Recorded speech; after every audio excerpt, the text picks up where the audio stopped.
Hey there, I'm Eddie O'Donnell here at Sun Joe, and today we're going to be unboxing this 15-inch scarf iron detacher from Sun Joe. So let's open this thing up.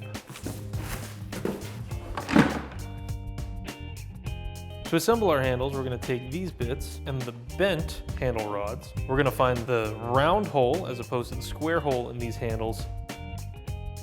And we're going to slide them in just like this so that that hole lines up with the hole in these geared discs. The unit itself will slip this hole assembly over these geared areas. Just get them to lock in like that.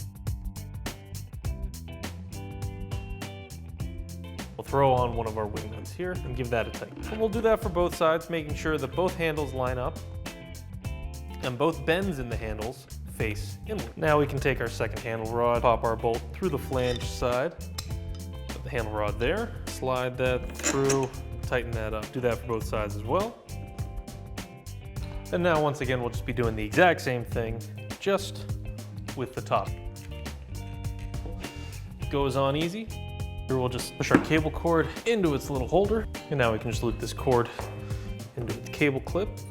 Now that this thing's pretty much all put together, let's throw in our collection bag. We're just gonna lift up the back flap here, and these little rods on the side here just slot in like that, and it's as simple as that. The depth adjustment for this is right here.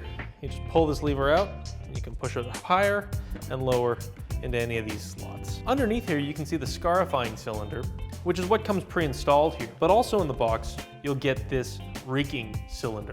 And to swap them out, it's very simple. Just use the provided Allen key to undo these two bolts here. Pop this cylinder out from that side. Just make sure this semicircular piece goes downward in there. As you pop one end in first, make sure that fully seats. Throw those two bolts back in and tighten those up. And once those bolts are tightened up, your cylinder's been replaced. So now that we got everything together, we can just pass our electrical cord through the cord holder here.